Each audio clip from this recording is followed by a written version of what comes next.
अब बोल रहे वोट जिहाद, कल तक लव जिहाद था, फिर जमीन जिहाद, फिर एक जॉब जिहाद, अब वोट जिहाद हुआ। अच्छा मोदी जी जरा बताइए वोट जिहाद का डेफिनेशन क्या है? अमित शाह बताओ वोट जिहाद का डेफिनेशन क्या है? तुम अयोध्या में हार गए, कैसे हारे? फडणवीस बोल रहे वोट जिहाद और धर्म युद्ध होगा। लोकशाही में, लोकतंत्र में धर्म युद्ध होगा। अरे फडणवीस तुम कब तक हिंदू मुस्लिम का रिप्रेजेंटेशन की अहमियत क्या है मैं फिर से बता रहा हूं आपको। नरेंद्र मोदी ने वक्फ बिल का कानून पेश किया। नीतीश कुमार के पास सिर्फ 13 या 14 एमपी, कितने आसिम बेखार? 13 हैं, 13 या 16, 13 हैं। अगर एमआईएम पार्टी के 3 एमपी होते, अख्तरुल ईमान और इम्तियाज जलील मेरे साथ होते, मोदी 10 बार सोचते थे ये बिल को लाए ना लाए, मगर आप थाली मार रहे हैं। आप लोग थाली मारते हैं। अगर हमारे 3 एमपी होते, वो कानून या वो बिल नहीं आता जिसके जरिए नरेंद्र मोदी उनकी सरकार वक्फ को खत्म करना चाहते हैं पूरे भारत में।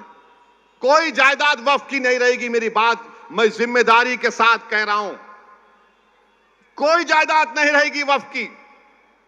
कलेक्टर को इतना पावर दे दिया जाएगा कि कोई भी कलेक्टर के पास जाकर बोलेगा ये कलेक्टर साहब ये जो यतीम खाना है, ये जो खानखा है, ये जो दरगाह है, ये जो मस्जिद है, ये वक्फ नहीं है। अब मेरे इस बोलने के बाद बहुत से लोग बोलेंगे ओवैसी तुम क्या कह रहे हो, पागल हो क्या? कोई भी जाकर बोल देगा अरे ये कानून में लिखा है, इस बिल में लिखा है। क्या लिखा है कि कोई भी रोड चलता आदमी जिसका वक्फ से कोई ताल्लुक नहीं होगा, वो जाकर कलेक्टर को बोलेगा इंक्वायरी ऑर्डर करो। कलेक्टर जैसे इंक्वायरी ऑर्डर करेगा, उसमें कोई टाइम लिमिट नहीं है। जब कलेक्टर इंक्वायरी लिखेगा, इंक्वायरी कंप्लीट होने तक वो प्रॉपर्टी वक्फ की नहीं रहेगी। आप तो चले गई प्रॉपर्टी आपके हाथ से, दरगाह आपके हाथ से निकल गई, खानका आपके हाथ से निकल गई, मस्जिदें आपके हाथ से निकल जाएंगी, कब्रिस्तान आपके हाथ से निकल जाएगा। इस तरह का गंदा बिल इस भारत की पार्लियामेंट में मोदी ने पेश किया।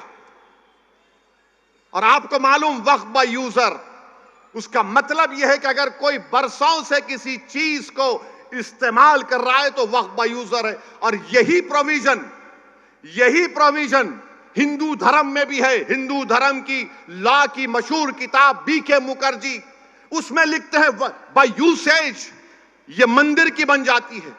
ओडिशा के एंडोमेंट में, आंध्रा, तेलंगाना के, तमिलनाडु के एंडोमेंट में ये वक्फ बाय यूजर का कॉन्सेप्ट है। मगर मोदी बोल रहे नहीं रहेगा। उसका नुकसान क्या होगा? मोदी बोल रहे हैं डॉक्यूमेंट लेकर आओ। अगर आपके इलाके में 200 साल पुरानी मस्जिद है, कहां डॉक्यूमेंट मिलेगा? कहां डॉक्यूमेंट मिलेगा? हाजी अली की दरगाह पर दावे पेश करते हैं, वो खैर वो ट्रस्ट में है, मगर वहां पर भी जाके बोलेंगे नहीं है। क्या करेंगे आप? मेरे भाई, इस तरह का बिल पेश किया, उस वक्त इतनी तकलीफ हुई कि मेरा रोंगटा पुकार कर कह रहा था कि क्या हो गया इन लोगों को जो 14.5 करोड़ है और 5 को नहीं जिता सकते। अपनी मस्जिद को बचाने के लिए, दरगाहों को बचाने के लिए, खानखाओं को बचाने के लिए तुम कब तक लड़ोगे बताओ मेरे को? अरे मैं खराब हूं तो खत्म कर दो मुझे, हटा दो मुझे, इस दुनिया से निकाल दो, मगर तुम तो कायद बनो, तुम इत्तेहाद पैदा करो। कब तक तुम इस डर में रहोगे वो जीतेगा, ये जीतेगा? अरे कोई भी जीते उसको तुम्हारी मस्जिद से क्या मतलब? कोई भी जीते उसको तुम्हारी शनाख्त से क्या मतलब? कोई भी जीते वो तुमको क्या इंसाफ करेगा? इंसाफ तुमको करना पड़ेगा अपने लिए, आने वाली नस्लों के लिए। मगर तुम ये समझ रहे हो नहीं वो दूसरा ठाकरे है, ये अच्छा है। कौन क्या किए बताओ आपको? जब ये वक्फ का बिल पेश हो रहा था, उद्धव ठाकरे के पूरे एमपीज बाहर खड़े हुए थे, कोई लोग सभा में नहीं था। मुझे मोशन देना पड़ा इंट्रोडक्शन के खिलाफ। मेरे भाई जागो, मजलिस के लिए नहीं तो अपने लिए, अपनी नस्लों के लिए, अपनी शनाख्त के लिए जागो। तुम नहीं समझ रहे, तुम्हारी आवाज अगर असेंबली में नहीं होगी, तुम्हारी आवाज अगर कॉरपोरेशन में नहीं होगी, तुम्हारी आवाज जिला परिषद में नहीं होगी, पार्लियामेंट में नहीं होगी, तो कौन तुम्हारी आवाज उठाएगा बताओ। आज ये खतरा हमारे सरों पर मंडला रहा है। अगर मोदी इस तरह के बिल को पार्लियामेंट में दोबारा पेश करेंगे, अगर वो कानून बन जाएगा, खुदा ना खास्ता हम कई मसाजिद, मदरसे, दरगाहें, खानकाएं, कब्रिस्तान की जमीनों को खो देंगे। और आपको मालूम, दिल्ली में सच्चर कमेटी ने पेज नंबर 221 में कहा कि दिल्ली में 130 वक्फ की प्रॉपर्टीज पर गवर्नमेंट ऑफ इंडिया ने, यानी मोदी की सरकार ने कब्जा करके बैठा हुआ है। उसकी लागत 2007 में 3000 करोड़ की थी। आज हम 2024 में हैं, कम से कम 10,000 करोड़ की प्रॉपर्टीज हैं जो गवर्नमेंट ऑफ इंडिया उस पर एंक्रोच कर रही है, काबिज है। मेरे भाई बताओ, अगर हमारे नुमाइंदे नहीं रहेंगे, हमारी आवाज नहीं उठेगी, तो फिर कौन उठाएगा तुम्हारी आवाज को?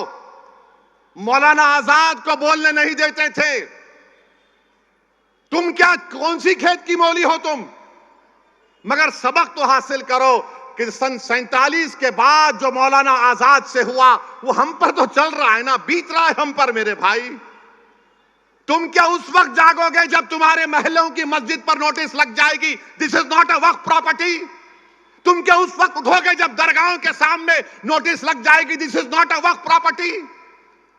तुम क्या उस वक्त उठोगे जब कब्रिस्तान में जाकर कह दिया जाएगा कि तेरे अब्बा की खबर पर तू शबे बारात के दिन आकर फूल नहीं चढ़ाएगा, ये वक्त प्रॉपर्टी नहीं है?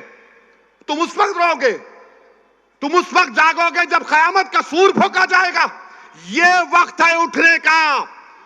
20 तारीख के दिन अपने सबूत दो, अपनी जिंदगी का, अपनी क़यादत को बनाओ, अपने नुमाइंदों को कामयाब करो। यकीनन हराओ मोदी को, यकीनन हराओ शिंदे को, बल्कि अगर ताकत है तो उखाड़ कर फेंको इन लोगों को। मगर याद रखो, याद रखो, याद रखो, सियासत में शहादत का कॉन्सेप्ट नहीं है।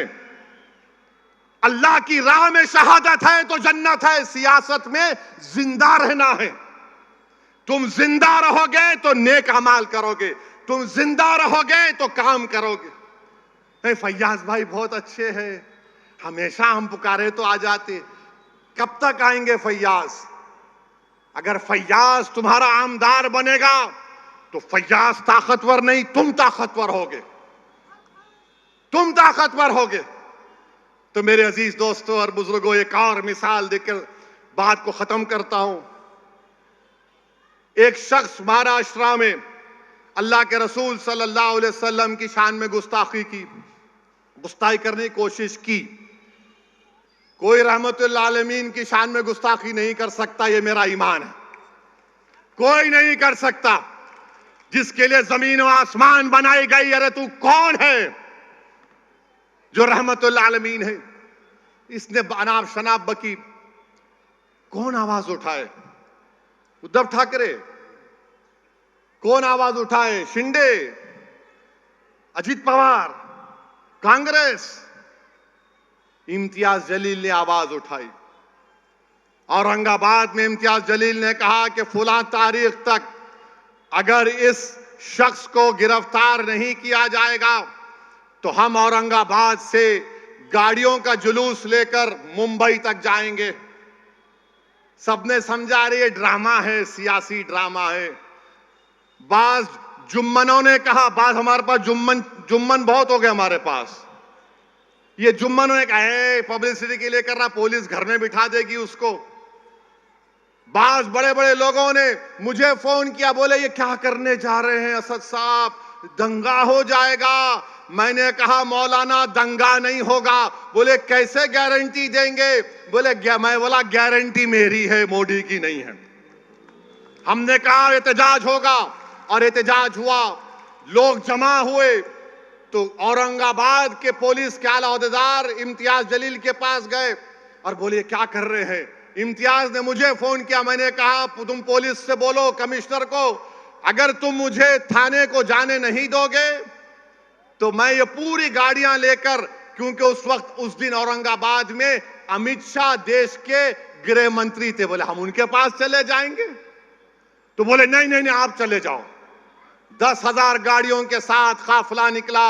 जो लोग ये समझ रहे थे कि महाराष्ट्र का अल्पसंख्यक समाज का मुसलमान एहतजाज नहीं कर सकता पुरअमन, हमने उन सबको गलत साबित किया। मैं लाखों सलाम करता हूं आप लोगों को जो आप लोगों ने हिस्सा लेकर उस एहतजाज को कामयाब किया और अपने तारीख रकम कर दी। अल्हम्दुलिल्लाह। आज आकर बोलते हैं ये वोट काट रहे हैं, फुला कर रहे हैं। अरे तुम्हारे मुंह में अल्लाह ने जबान दी थी, तुम भी एहतजाज कर सकते थे। नहीं, हम जाके पुलिस में कंप्लेन करें। अरे पुलिस में कंप्लेन तो 12वीं पास बच्चा भी कर सकता है। तुम तो दावा कर रहे थे ना नेता होने का, कायद होने का, रहबर होने का। जब रहमतुल्लाह आलमीन का मामला आया तो तुम पीछे हट गए। मेरे अजीज दोस्तों और बुजुर्गों, समझिए नुमाइंदे की जरूरत है। आपके वोटों से आपका मुंतखब शुदा नुमाइंदा होगा, वो आपके लिए लड़ेगा, आपके लिए जद्दोजहद करेगा। इल्जामात तो मंजलिस पर लगते रहते हैं। अब ये आपके महाराष्ट्र के deputy chief minister Fadnavis Aurangabad को आके बोले, सुन ले असदुद्दीन ओवैसी, सुनो देवेंद्र फडणवीस, तुम अमित शाह और मोदी तीनों बैठकर भी मेरी जबान का मुकाबला नहीं कर सकते, याद रखो। अब बोले वोट जिहाद, कल तक लव जिहाद था, फिर जमीन जिहाद, फिर एक जॉब जिहाद, अब वोट जिहाद हुआ। अच्छा मोदी जी जरा बताइए वोट जिहाद का डेफिनेशन क्या है? अमित शाह बताओ वोट जिहाद का डेफिनेशन क्या है? तुम अयोध्या में हार गए, कैसे हारे? फडणवीस बोल रहे वोट जिहाद और धर्म युद्ध होगा। लोकशाही में, लोकतंत्र में धर्म युद्ध होगा। अरे फडणवीस, तुम कब तक हिंदू मुस्लिम करोगे? तुमने क्या काम किया बताओ ना। तुमने कुछ काम नहीं किया। तुमने डाका डाला एमएलएस को लूटने के लिए, तुमने एमएलएस की चोरी की। तुम सत्ता में नहीं आए मगर तुमने सत्ता को छीन लिया और बोल रहे ओ सुनो वैसी। मैं कह रहा हूं सुनो फडणवीस, तुम जिहाद के माने नहीं जानते। बोलते मालेगांव सेंट्रल में हम धूलिया की सीट मालेगांव सेंट्रल की वजह से हारे। अरे फडणवीस, तुम तो 1819 में भी हारे थे, 1918 में भी हारे थे। मालेगांव के किले में जब तीसरी जंग हुई मुसलमानों, मराठा और अंग्रेजों की, तो मराठाओं की फौज में मुसलमान थे जिन्होंने अंग्रेजों से मुकाबला किया। उन्होंने अपनी जानों को कुर्बान कर दिया।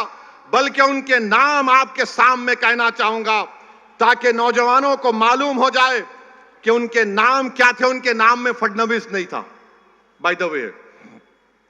उनके नाम में क्या था? सुलेमान शाह, इस्माइल अल्लाह रखा, शाबान भिकारी, बुद्धू फरीदास, अब्दुल गफ्फार, इनको फांसी पे लटकाया गया।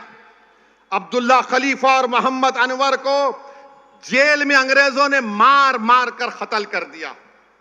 फडणवीस सुनो, तुम ये समझते हो कि कोई तुम्हारे पैर के पास बैठ के बोलेगा आप सरकार है? अरे कोई सरकार नहीं है। बाबा साहेब अंबेडकर के संविधान ने फडणवीस को ओवैसी को बराबर कर दिया। कोई बड़ा छोटा नहीं है। बल्कि सुनो फडणवीस, मैं तुम्हारे से बड़ा हूं हर एतबार से, अल्हम्दुलिल्लाह। लव जिहाद। अच्छा फिर क्या बोल रहे प्रधानमंत्री, क्या बोल रहे हैं? नई बात करें, एक है तो सेफ हैं। मोदी जी कितना फेंकेंगे आप? पार्लियामेंट इलेक्शन में आपने कहा कि हिंदू बहनों के गलों से मंगलसूत्र निकालकर मुसलमानों को दे दिया जाएगा, हिंदू भाइयों की भैंसों को लूटकर मुसलमानों को दे दिया जाएगा, मुस्लिम औरतें ज्यादा बच्चे पैदा कर रही हैं। मोदी जी, आपके वालिद साहब ने भी बहुत बच्चे पैदा किए थे, गलत किया था क्या? अमित शाह के कितने भाई बहन बताओ हमको?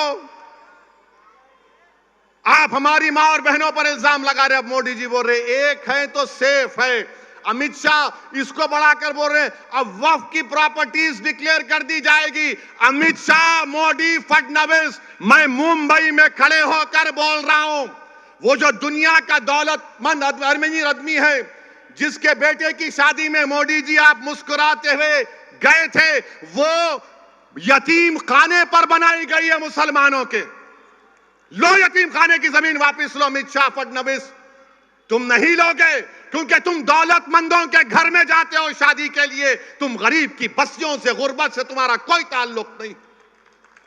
यतीम खाने की जमीन पर 21 करोड़ में बिल्डिंग बनाई गई। सुप्रीम कोर्ट में फैसला है, अभी केस चल रहा है। मेरे भाई, मोदी जी बोल रहे एक है तो सेफ है। 10 साल से सेफ नहीं थे हम लोग। मैंने उसका जवाब दिया कि अखंड है तो सेफ है, अखंड है तो सेफ है। हम अनेक हैं तो अखंड हैं।